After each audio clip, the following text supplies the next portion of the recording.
people want to be a part of. And I won't talk too much about the debate, but watching it as an independent voter, the way that Donald Trump is talking about abortion, a highly contested issue with my generation. He's saying that people are executing babies after they're born, or that women are having abortions in the 9th month. No, they're not. Nobody's doing that. That's not a thing. That was a bit of a conversation that we've talked about before, but I have something really interesting for you in this segment.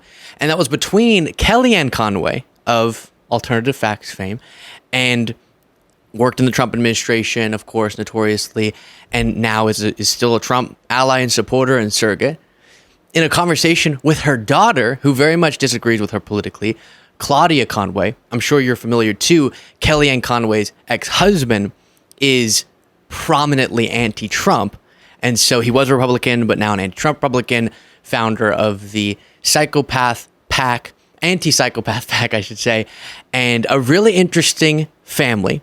I have to discuss that appearance that we did a segment on before, but like I said, we'll be discussing it with Claudia Conway herself. Great to be with you, Claudia. Amazing to be here. So before going to further clips, I will get to, for the audience's sake, the question about what it's like to be in such an interesting and prominent and divided family, at least along political lines. But first, on some of what was being played there, respond to the points that you were making brilliantly about how Republicans, they're trying to distract people from their unpopular, the polling says, stance on reproductive rights by lying about what it is that Democrats stand for. And it really seems to be causing them to shoot themselves in the foot, whatever the phrase is, and actually not helping them as much as they think that it may. Do you agree with that? Absolutely. Like I've said many times, I think that Republicans and Donald Trump specifically in this cycle have really hurt themselves when it comes to reproductive health care. When we turn on the TV and see Donald Trump and Republicans say that women are killing babies in the 9th month and after birth, it doesn't take a rocket scientist or an expert in the field to know that that is not true. And they're really hurting themselves. And they're also serving our argument. They're serving it right to us on a silver platter when they say things like that. And I think when it comes to reproductive health care and abortion, this is a topic that Republicans and Democrats have come together to agree on. There aren't many people left who think, yeah, abortion should be outlawed, right out. That's just not true. I see videos of people at Trump rallies and Republican events who say, women do have the right to choose. And it's really interesting to me how moderate this issue has become and how Trump cannot form a sentence or a response when asked, are you going to ban abortion at the federal level? And I really think they're hurting themselves there just by continuing to lie and lie and lie. Absolutely. And to your point, on a lot of issues, the lies work because a lot of people are in information environments that make it really difficult to know what's true. So I don't know, Trump keeps saying it, something must be true about it. On this one, though, I think most people who aren't experts, who don't know for sure, do have an intuitive sense that no, the fear-mongering about super late-term abortions is so unjustified given that you're talking about exclusively medical crises of some kind, health issues, and not these elective, on-demand, as they describe them, abortions. And then post-birth has just been a fabrication altogether. And so, crazy. I don't even know where that came from. But That's crazy. And so, while they're trying to distract from their extreme view, it actually puts even more emphasis on it by contrasting a very popular and level-headed stance being articulated by Vice President Harris and Democrats, and then Trump's, as was on the debate stage, something y'all talked about. Let me play this clip before bringing you back in. 93% of all abortions happen in the first trimester, and the rest of them, most of them happen in the second trimester, and very, very small amount happen in the third trimester, and it's about 90-some% of those abortions happen for the life of the mother, or because of a miscarriage, or if the fetus will not be viable. So 93% of abortions are happening in the first trimester. And when we have our former president of the United States saying on national TV, on the biggest stage in the world, saying that doctors are executing babies after they're born or in the 9th month, it's not happening. This is not happening. So before going any further, just because it's of so much interest to people, do give us the quick breakdown of what it is like to be Claudia Conway, daughter of these two such prominent but then politically divided parents? It's hard. I can sum it up by saying it's hard. I've grown a lot, being their daughter and being surrounded by politics practically virtually my whole life. And the dividedness amongst my parents is indicative of a common story amongst families across America. You have one person in the family who disagrees and another person who disagrees, and it kind of creates this divide. It's just my family. It's been spotlighted. They're high profile, and it's also kind of an extreme case. You have my father spending millions of dollars it's telling people that Trump is a psychopath, and my mom, on the other hand, is still one of Trump's most loyal surrogates. Yes, most loyal. And for me, it's always been really hard to find common ground with both of them. I love both of my parents, but I definitely disagree with them on a lot of things. My mom more so, obviously. But I've found that being in the middle of both of my parents has allowed me to have this kind of special and unique perspective on politics and on what goes on behind the scenes. So I look at it as a blessing and a curse. But it's hard.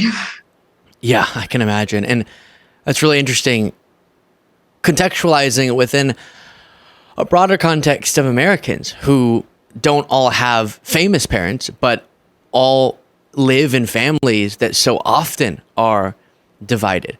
And I think what was, the best that Fox could do, sort of trying to be demonstrated in the conversation you had with your mom, is that maybe we can have these discussions as divided as it is. Maybe within our families, even if it's not within the Conway family, any other family out there, as we all have our unique stories about this, trying to engage and put family first, but then also figure out where you can find common ground, or even passionately argue in a way that doesn't break us apart completely because of the importance of those relationships. Another clip. I like to think that you were raised along with your siblings as independent thinkers and that you come to your own politics. But do you think that it's, what do you think of that? I had this conversation with Brylan I'd like you to reflect upon, which is, why are we always finding the two or three things on which we disagree and that plowing that same ground? I hear it. I hear it among acquaintances and friends and family members. Like, they always want to get back and try to convince you of why they're right, even though you think they're wrong. So let's find the 14, 16, 20 things on which there is alignment or there is agreement where you can actually have a conversation. Do you think that's possible? Do you think Absolutely. Politics by its design means that we can't? No. I think that we have a very binary view of politics just as a whole of our society. I think that when I always talk about the political spectrum, the extremes on both sides. That's why I'm a registered independent, because I'm told if you don't fit X, Y, and Z, you can't be a Republican. If you don't fit X, Y, and Z, you can't be a Democrat. And I don't believe in that. I don't think things are black and white, and these choices should not be binary. You and I can sit here and find things that we agree on. We can sit here and have common ground, even though we have completely different views on many different things. Last night you and I talked about the debate, and you said, Trump shouldn't have said this and that. We can agree on that. We can agree on certain things. Or Kamala Harris had a missed opportunity. We can agree on those things. And it's not black and white. I can look at you and love you, even though you have a different, political opinion than I do. And we can be humans at the end of the day.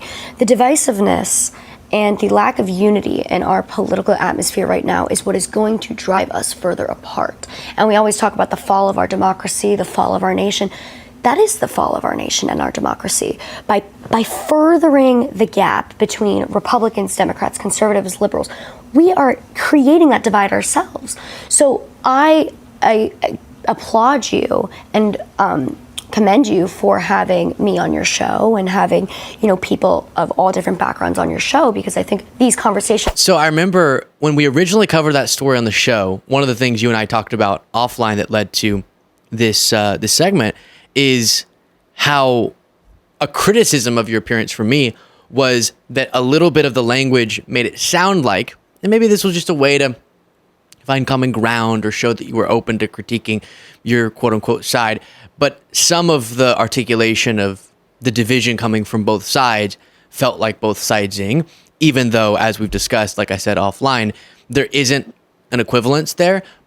As much as we should be introspective about, of course, MAGA is a unique a uniquely divisive force. And yes, Kamala Harris is presenting a much more unifying message, but that doesn't make it bad to be introspective about where we can be better about not being divisive. But you did clear one little note up for me. You want to share that with the audience?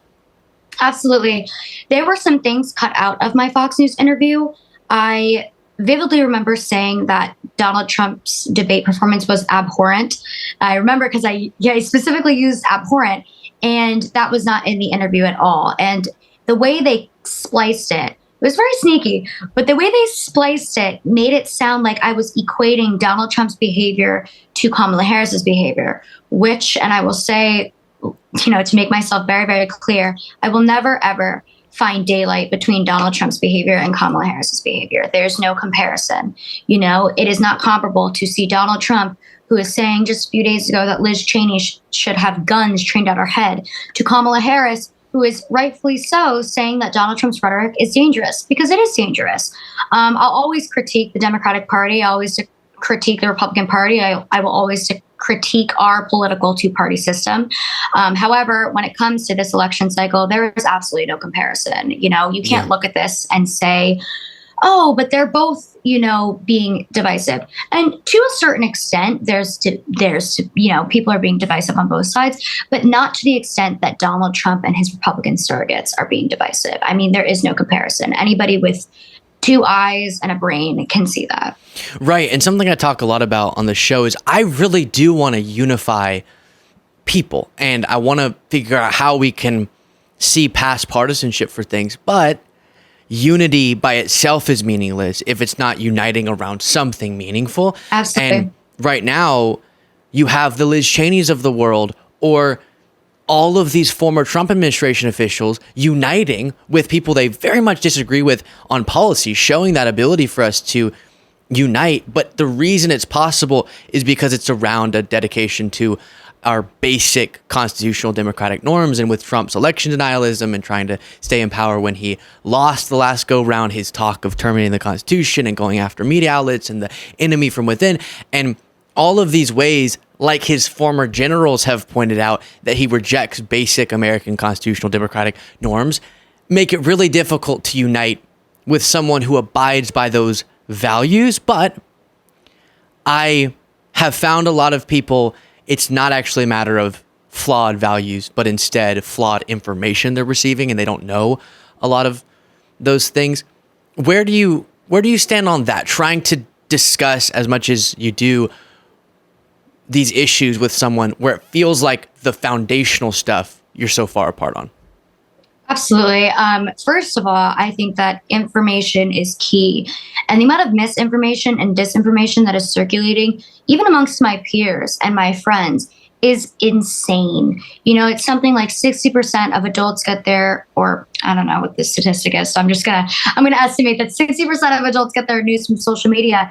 And I'm scrolling on X, I'm scrolling on TikTok or whatever it is, and I'm looking at these things like, that's not right. But this is what people believe, These are the things that people believe. And so when it comes to talking to somebody else who has a different opinion than I do, I always said, it was just published in the New York Times today, an opinion video piece that I did. I always say you need to substantiate your opinions. Everybody's entitled to their opinions, whether, I don't care where you come from, what you look like, you are entitled to your opinion. However, if we're going to be in a conversation, you need to substantiate that opinion. I need to see some facts. You know what I mean? You can't just say, what Donald Trump does and say, oh, they're rigging the election. How are they rigging the election? How is our democratic process flawed as a country? I want to hear that from you. And so what I've noticed having these conversations with people who don't agree with me is that a lot of them cannot back up these baseless claims, and they're getting it from none other than Donald Trump and his Republican surrogates. So I think that's the most dangerous thing in this election. And what you just said about unification and unifying, what we see in this election cycle, especially in the past month or so, Kamala Harris has done, I think, a superb job of uniting people and creating this coalition of, Democrats, Republicans, independents, men, women, people of all races, of all ethnicities, of all gender identities, et cetera. The list goes on. I think she has done an absolutely phenomenal job of creating a coalition that includes everybody. I was just at an event where my dad and Liz Cheney had a conversation at some theater in New Jersey. And, I was sitting there thinking like, wow, this is the Liz Cheney who I was watching on TV when I was 10, on C-SPAN thinking, I don't agree with her. She's kind of like my mom. You know what I mean? Like she's just got like a carbon copy of my mom. And it's so striking to me that Liz Cheney, for example, somebody as conservative as she is, who's, Dick Cheney's daughter, can stand on a stage and say that we need Kamala Harris in the White House. To me, that is fascinating. And it just goes to show how gravely serious this election is. And Kamala Harris is leading a campaign about unification and creating that coalition. And Donald Trump is not. Like he said a couple days ago, I'm going to do it whether women like it or not. I'm going to protect women whether they like it or not. Who asked him to do that? Who asked him to say that? Because I sure as hell don't like it. And I'm sure that my sisters don't like it and my friends don't like it. And we sure as hell don't like our rights being taken from us. And that's not unifying. Yeah, absolutely. And it's interesting to see. I saw Lindsey Graham on TV just ranting about Liz Cheney and trying to make it like she had sacrificed her conservative principles or we knew her to be a liberal all along. And it's like that there are some people who were always moderate. And so you think, yeah, maybe they could switch over and endorse Harris. Cheney's a perfect example of it. The rhino argument, it doesn't work, MAGA. It literally does not work. People, no. They know she has this long record of conservatism, which I don't like her policy stance on so many things, but that gets to the core of what we can unite around. We should all be able to unite around as Americans, which is the foundational stuff. One other clip I want you to respond to. I look at Kamala Harris and I don't see a perfect person. I don't see a perfect leader, but I do see change. I do see moving forward, and I'm not one for identity politics, but it would be nice to have a woman in the White House, not just for the sake of having a woman. What about you? Can we wait? Yeah. Can we just have Trump win this time and then we'll wait for you or your sisters? If Trump wins this time, I'm not sure that I will be in that position to run. Oh, come on. He's welcomed you to his White House before. Candidly. Nobody's doing that. That's not a thing. And so by using rhetoric like that, and it's on both sides, I always talk about that rhetoric is so damaging, this rhetoric we have in our country. And young people are seeing that. Young people, tens of millions of people tuned into the debate, and a lot of young people. I know all of my friends were watching, friends who aren't involved in politics, who don't know much, they were watching. And they see our former president, use this aggressive jargon, and also our vice president, this kind of back and forth way of speaking, which is like hateful and nasty, and people are tired of it. So this connects a little bit to what we mentioned right after the other one, which is something I've actually contemplated a lot, is how to properly motivate people and encourage people that it's so possible to implement positive change through our system, as flawed as it is. And that's why getting involved in voting and encouraging people to vote and all that stuff that you're involved in, it's so worthwhile, because a lot of people in our generation are a little bit hopeless about that and feel like, no, both parties are so terrible and I don't care at all and it's worthless to even try. And so that's why I identify with the term Democrat, not because I have this loyalty to the organization that is the Democratic Party, but instead to give people the permission to go get involved and be excited about campaigns and to vote. And right now, there's only one party that I see that is both electorally viable and also is close enough on these policy issues and the foundational stuff to actually see positive change implemented. So your identification as independent, admirable. How do you walk that line of both making sure you portray yourself to be and embody someone who's not just partisan first and foremost, which we should all make sure we're not doing that, but also showing people that doesn't mean, both parties suck and there's no chance that you can see change implemented? Absolutely. On paper, I would be considered left-leaning on paper. I am left-leaning. On paper, I would be considered a Democrat, right? I have chosen to be an independent because of the partisan issue that we have in our country. I've chosen to be an independent because of the problems that our two-party system has created for this country. You know, we've been furthering the divide so much. And when we talk about motivating other people to vote, and what I found through my work and just through the advocacy stuff that I've done is to listen to them first. So whenever I'm talking politics with somebody who may be apprehensive to politics or just the idea of voting or anything like that, I listen to them first. So what are you concerned about coming up in this election? What are your main concerns? Is it the economy? Is it democracy? Is it reproductive health care? Is it immigration? And I can kind of build off of that, because by fighting and by in debates that we have, by fighting with other people and by using strong language, we are only furthering the divide, and we are becoming the problem that we so strongly want to combat. So instead of, I see it all the time. I see, left-leaning people, debating right-wing people. And instead of, using their language against them, how about we be the bigger person? You know what I mean? And that's what I think Kamala Harris has done. She's been the bigger person. And that's what's so amazing about her campaign. There's so many things that Kamala Harris could have said, about Trump or about his surrogates or about his supporters. And she still hasn't. We have Biden saying, that his supporters are garbage and clarifying that, saying he didn't mean that. And Kamala Harris, saying, whoa, I don't agree with that. I don't think that his supporters are garbage, because she wants those supporters. And that's the difference here. Kamala Harris has been the bigger person. And I think that's what we all need to emulate in our own conversations. There's so much hate in the world. And I always say that love is stronger than hate. And I think my motivator in teaching other people and listening to other people will always be love. Yeah, that's beautiful, and something that really taps into one of the things around the office even that we are talking about and grappling with, which is how do you abide by a principle like that, love, and not wanting to fuel division.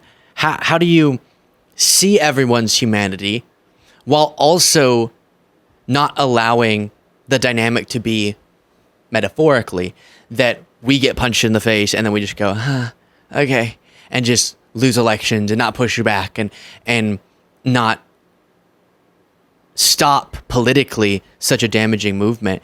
And it's difficult because one of the things I've seen in this space too, like you were talking about with the way people are getting their information, is even a lot of left of center content is getting filled with misinformation or distorted information or reducing things to getting clicks. And I see why people start engaging in that, feeling like that's how they're going to win, but then that's a violation of the principles that we're wanting to win against. And so we have to stay dedicated to truth and to being the bigger people, and doing that while also being aggressive and winning is a tough balance. And to your point, I mean, we'll see how the ultimate outcome goes on election day.